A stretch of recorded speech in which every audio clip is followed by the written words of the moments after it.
Masih.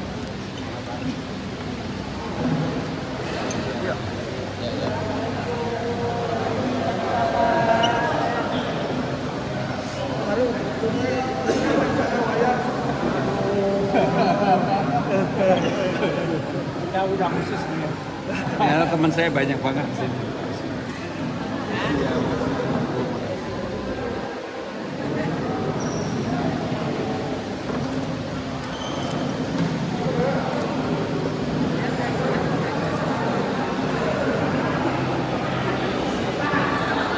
Kita di mana?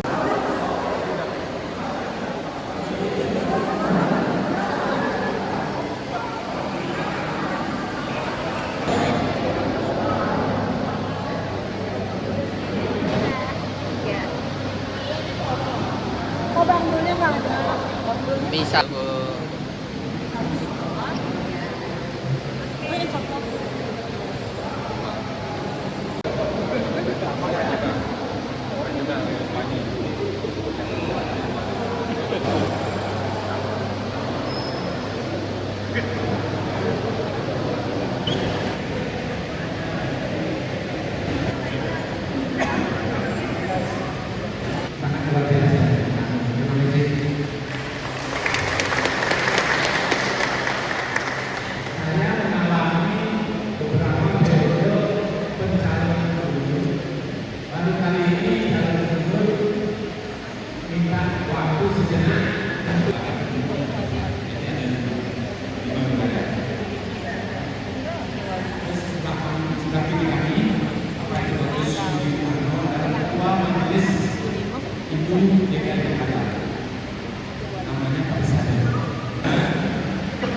Berkenaan dengan ini, beliau Mas Pram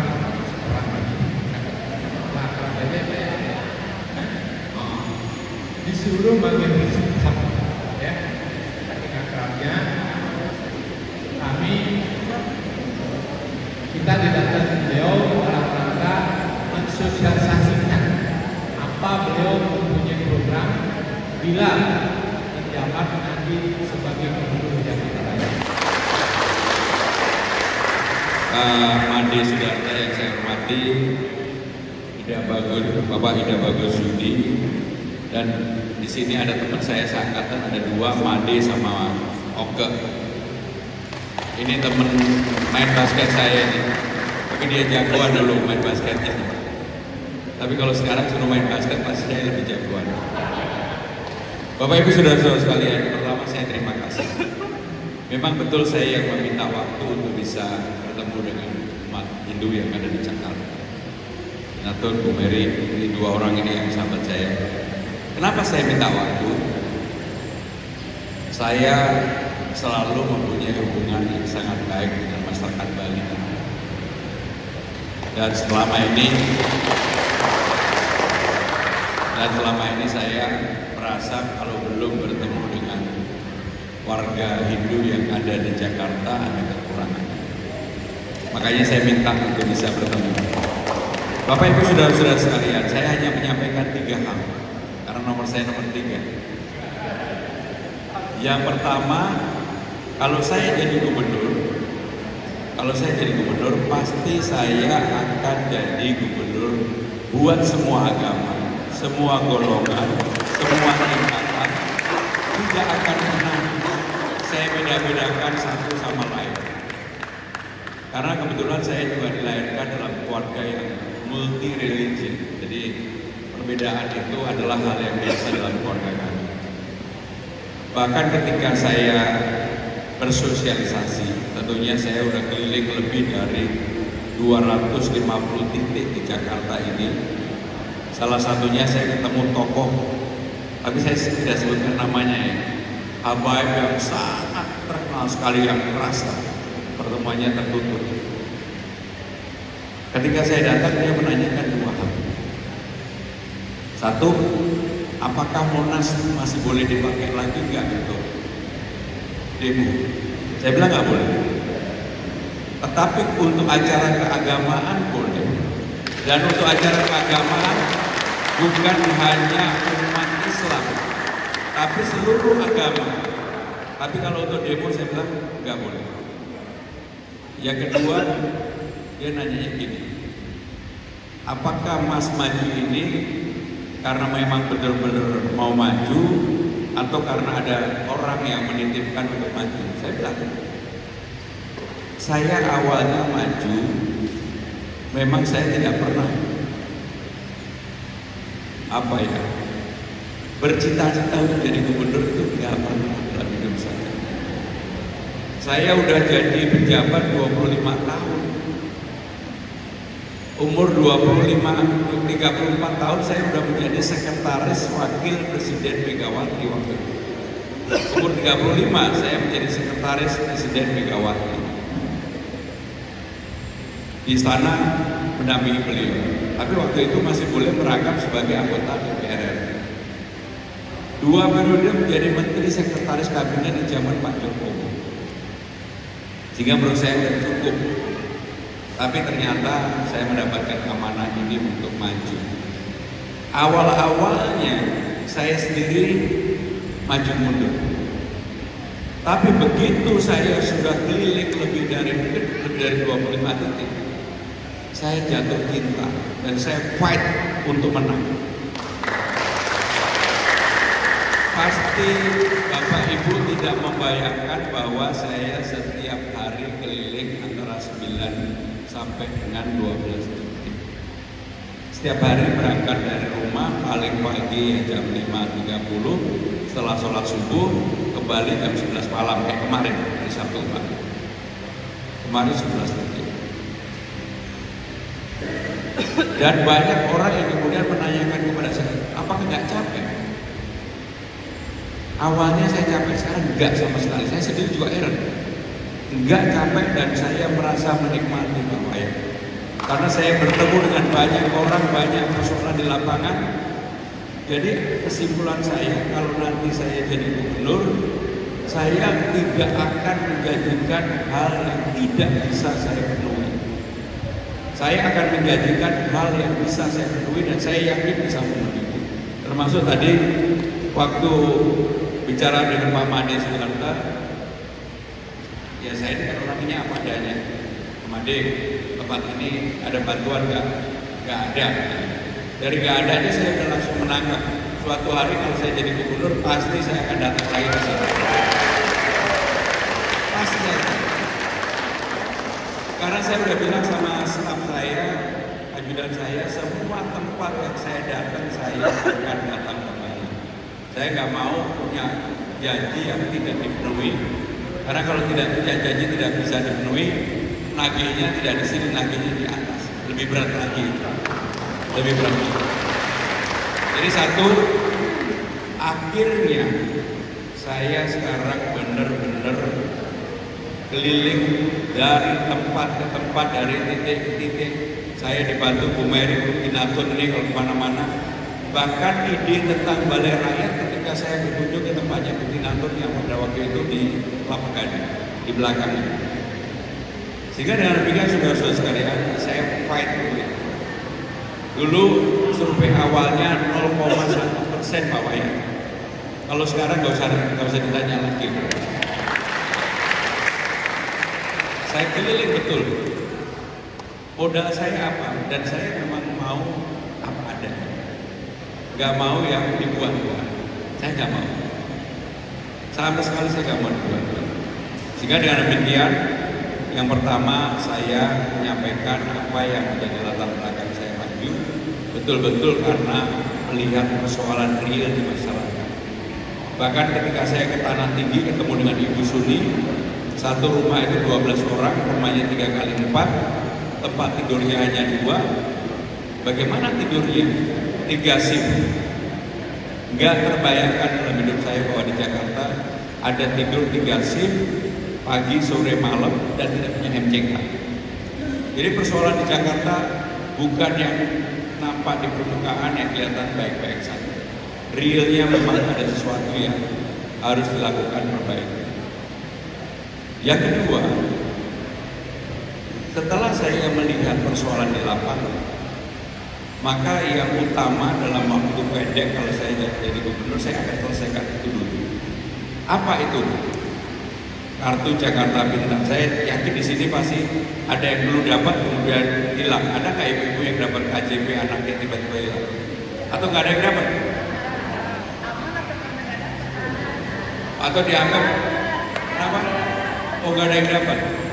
Lansia, kartu lansia. Atau dia dianggap masih muda semua.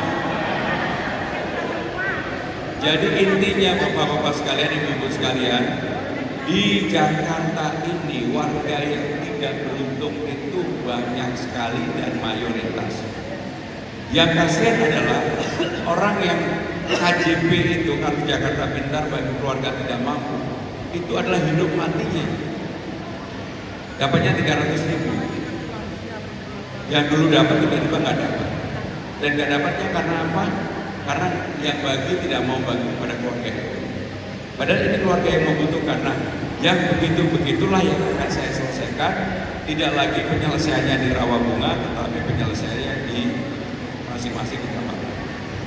Yang terakhir dari saya, nanti silakan kalau ada pertanyaan, ada diskusi dan sebagainya. Undang-Undang Nomor 2 Tahun 2024 tentang Jakarta. Jakarta sekarang sudah berubah. Jakarta bukan lagi sebagai ibu kota negara, tapi sebagai kota global dan sekaligus pusat perekonomian nasional. Apa yang membedakan Jakarta dari kota-kota lain? Jakarta, wajah kebudayaannya sama sekali nggak ada. Kalau sekarang kita pergi ke Bali, orang akan tahu, oh ini Bali. Gapura, macam-macam identitas di mana saja. Ke Jogja orang akan tahu, Surabaya orang akan tahu, bahkan ke Balikpapan orang akan tahu. Tapi ke Jakarta tidak ada simbol identitas lokal tentang Jakarta. Maka undang-undang baru mengatur bahwa identitas Jakarta adalah Betawi. Maka nanti dalam wajah-wajah Jakarta tentang city branding, wajah Betawinya akan ada. Saya akan, kalau saya jadi gubernur, walaupun saya ini orang Jawa, lahir Jawa, besar Jawa, tetapi sebagai gubernur saya bertanggung jawab untuk mengatur, mendorong, membuat budaya Betawi menjadi budaya yang mensimbolkan wajah Jakarta. Bahkan kalau di Bali, ya di Bali udah terlalu maju lah karena turisme, tapi di Jakarta ini, kalau orang datang ke balai kota atau ke mana saja, padahal Jakarta ini, kesenian Betawi ini punya banyak kelebihan. Salah satu yang nanti kalau saya jadi gubernur, Pak Wayan datang ke kantor saya, pagi-pagi saya kasih bir pelentong. Pasti Bapak nggak tahu kan bir pelentong?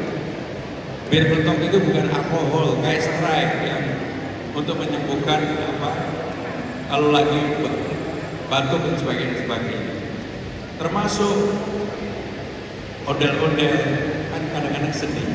Sekarang ondel-ondel menjadi mata pencarian orang di pinggir jalan dan sebagainya. Kemudian palang pintu, roti buaya, kalau roti buaya orang paling ada yang buaya.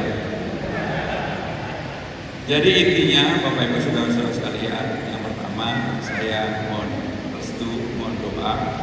Karena teman-teman saya di Bali ini kalau berdoa katanya untuk tembus langitnya lebih gampang. Tembus langitnya lebih gampang. Yang kedua, kalau saya jadi gubernur, saya akan menjadi gubernur bagi semua agama, semua golongan, semua etnisitas, dan saya pasti adil untuk itu dan tidak ada perbedaan. Dan yang ketiga yang paling utama, kalau saya jadi gubernur, saya akan menyelesaikan persoalan-persoalan yang ada di masyarakat, di rakyat kecil, bukan menjadikan Disneyland dan sebagainya. Terima kasih. Wassalamualaikum warahmatullahi wabarakatuh. Sudah ada? Oke, 3. Jadi Ketut, Pak Nyoman, Pak Mandi Kendriel, nanti kalau ada Mohon izin Pak, saya di sini. Perkenalkan Mas Pram, maaf saya panggil Mas ya Pak. Nama saya Ketut Sridana sebagai umat yang daftaran. Saya singkat aja, langsung aja biar banyak yang bertanya nanti. Pertanyaan saya, bagaimana Mas Pram melihat komunitas keagamaan dalam mendukung pencapaian visi Jakarta sebagai kota global yang inklusif, berkeadilan dan berdaya saing? Itu aja Pak, dan singkat. Terima kasih banyak. Pak Pram, perkenalkan saya Nyoman Adiarta, pengurus Banjar Jakarta Utara. Setelah mendengar visi dan misi apa yang sudah disampaikan oleh Pak Pram, ada pertanyaan yang perlu kami sampaikan. Sejauh mana Pak Pramono dan Rano Karno akan melibatkan berbagai komunitas dalam program-program sosial dan ekonomi, terutama dalam mendukung UMKM, kegiatan ekonomi kreatif di Jakarta. Mungkin itu saja Pak Pram, terima kasih. Terima kasih banyak Pak Swastiastu. Wassalamualaikum warahmatullahi wabarakatuh. Kebetulan saya duduk di salah satu organisasi SDHD Jakarta Raya, yaitu masalah pendidikan. Kami bulan lalu sudah berdiskusi dengan Masdu masalah pendidikan, yaitu Yayasan Mandiri Budayakan. Yayasan Mandiri Budayakan tugasnya singkat sekali, yaitu membantu pemerintah dalam hal pendidikan agama Hindu, di mana kami membawahi ada 11 asrama, kurang lebih muridnya ada 2.500. Pertanyaan kami, apakah ke depannya, mohon maaf ini Mas Pram terus terang saja, guru-guru kami satu pasangan kurang lebih ada 10, di mana honornya hanya 100.000 per bulan. Kami sudah sampaikan ke Mas Dur, apakah nantinya seandainya kami doakan Mas Pram bisa menjadi guru supaya mendapatkan honor yang memadai, karena di sana pendidikan agama itu untuk melestarikan kebudayaan juga. Demikian Mas Pram, terima kasih. Om Santi Santi. Yang pertama Pak Ketut, bagaimana dengan 42, kemudian Manila nomor Kuala Lumpur nomor 3, Manila nomor 4, Manila itu 72, baru kemudian Jakarta 74, di bawahnya ada Hanoi, Bangkok dan sebagainya. Artinya sebagai kota global, Jakarta masih perlu melakukan perbaikan, terutama di sumber daya manusia, di SDM. Lalu sebagai kota bisnis, sebenarnya Jakarta sudah menjadi sebuah kota yang terbuka untuk siapa saja bisa berbisnis di Indonesia. Tetapi sumber daya manusianya di Jakarta ini masih sangat kuat. Bahkan di berbagai lowongan pekerjaan itu masih terjadi kekosongan. Maka saya dan Badul, kalau akan menjadi gubernur dan wakil gubernur, kami akan mengadakan balai latihan kerja yang bersertifikat di balai rakyat yang kita bangun di semua kelurahan. Ada 267 kelurahan. Dan balai latihan kerjanya bukan balai latihan kerja yang seperti pemerintah dulu, kelas, bangun fisik, mesin dan sebagainya. Sekarang zaman sudah berubah. Yang ada sebagai kreator hub. Apa itu kreator hub? Konten kreator TikTok, animasi, IG, dan hal-hal baru, termasuk di dalamnya adalah ekonomi digital. Karena zaman sudah berubah. Inilah yang akan menjadi concern kami akan lakukan, sehingga dengan demikian komunitas-komunitas tadi, termasuk pertanyaan yang kedua, akan kami libatkan sepenuhnya. Karena nggak mungkin Jakarta ini membangun tanpa keterlibatan komunitas dan juga kelompok-kelompok yang memang perlu didorong ke itu. Salah satu contoh yang paling saya lihat di lapangan, pasti semuanya masih ingat ketika Pak Ahok merenovasi Kali Junjung. Kalijodo itu dulu tempat haram jadah, oleh Pak Ahok diperbaiki menjadi bagus. Begitu ganti pemimpin karena cara dan pendekatannya berbeda, Kalijodo sekarang sudah menjadi remah-remah kembali. Maka kalau saya jadi gubernur, apa yang menjadi keinginan Pak Ahok, kita sempurnakan. Kita libatkan kelompok-kelompok komunitas. Apa sih komunitas di Kalijodo? Adalah kelompok-kelompok skateboard, sepedahan, anak-anak muda yang musical dan sebagainya. Sehingga dengan demikian selalu akan ada kelompok-kelompok atau komunitas yang dilibatkan dalam pengambilan keputusan di setiap hal yang berkaitan dengan masyarakat. Salah satu otokritik saya terhadap taman-taman di Jakarta, terus terang taman-tamannya sudah bagus, tapi nggak ada program, nggak ada orang memanfaatkan taman itu, terutama di kelas menengah ke atas. Kalau di menengah ke bawah termanfaatkan, seperti di BKT tadi dari Sunter, tapi menengah ke atas, tempat-tempat seperti Menteng, Kebayoran Baru, Senopati, Gunawarman, tamannya sepi. Kenapa? Ketika dibangun, kelompok komunitasnya tidak dilibatkan. Yang ada hanya sekarang ini tamannya kosong, tidak termanfaatkan secara baik. Maka dari demikian tadi baik Pak Ketua, Pak Nyoman maupun Pak Made, komunitas-komunitas ini akan kami libatkan sepenuhnya untuk itu. Dan honor, saudara-saudara sekalian, saya dan Bang Dur akan menggratiskan sekolah negeri dan swasta untuk program 12 tahun. Yang menjadi persoalan adalah banyak sekali guru-guru, terutama guru honorer, yang penerimaannya masih di bawah 2 juta. Padahal, bahkan tadi ada yang 300.000 ataupun 100.000. Padahal upah minimum regional Jakarta itu sudah 5 juta. Sudah 5 juta. Anggaran pendapatan belanja daerah Jakarta APBD-nya sekarang ini sudah 91 triliun. Sangat besar.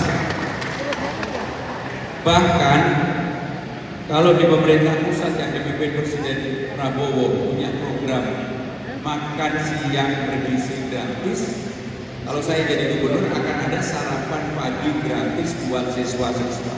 Kenapa? Karena duitnya kebanyakan.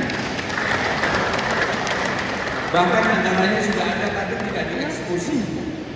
Nah, kembali kepada pertanyaan tadi kepada guru-guru honor, saya akan berjuang untuk semua guru honor, baik itu PAUD, ngaji, swasta, negeri, mereka akan terima UMR. Mereka akan terima UMR. Karena dananya ada. Saya termasuk yang tidak terlalu ingin bahwa di Jakarta itu yang mendapatkan kesempatan untuk menikmati Jakarta adalah orang-orang yang tinggal di Senopati, Gunawarman, Menteng, Kebayoran Baru, tempat-tempat yang sehari-hari sudah enak. Padahal di tempat-tempat tidak jauh dari sana ada Tanah Abang, Taman Sari, Tambora, Pinangsia, Tanah Tinggi, yang saya sudah putar. Saya begitu sedih. Saya udah lama nggak nangis, saya nangis karena lihat begitu perbedaan yang terlalu berlebihan. Maka kalau saya diberikan kesempatan, saya akan memberesi hal-hal itu. Bahkan saya akan membuat program. Sekarang ini jumlahnya ratusan ribu ijazah yang tidak tertebus. Ratusan ribu, ada yang 10 tahun, ada yang 15 tahun, ada yang 5 tahun. Dan ini gak mungkin ditebus, sudah gak mungkin. Apapun ijazah ini kan dinikmati orang untuk melanjutkan karir sekolah maupun untuk mencari pekerjaan. Maka saya akan buktikan, karena gak mungkin tertebus. Kemarin saya sudah mulai membebaskan karena saya bayar sendiri, karena ada beberapa yang untuk bekerja. Sehingga di bawah itulah yang realitas yang ada yang dialami oleh masyarakat kita. bawain juga Pak Made Sudarta, Pak Ida Bagus juga. Dan Bapak Ibu saudara-saudara sekalian, sekali lagi saya mohon doanya, karena orang Bali ini kalau doa kan tembus langit. Jadi saya merasa saya datang, saya minta didoakan, minta direstui. Terima kasih. Wassalamualaikum warahmatullahi wabarakatuh. Om Santi Santi Santi.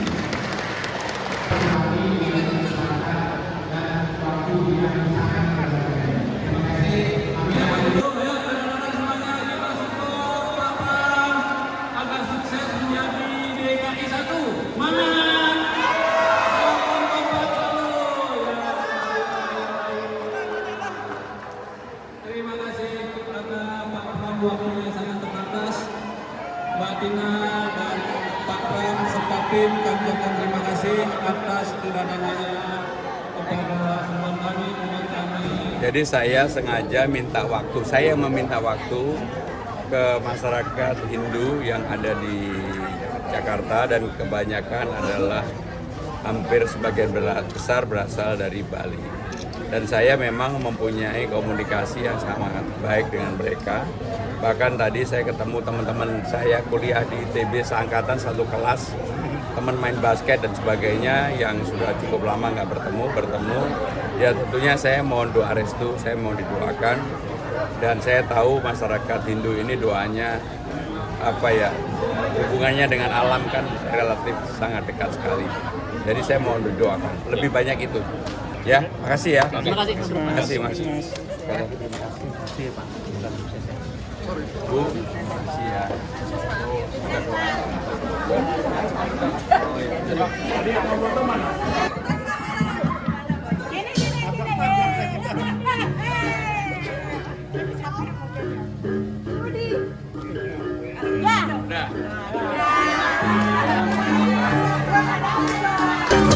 Ya.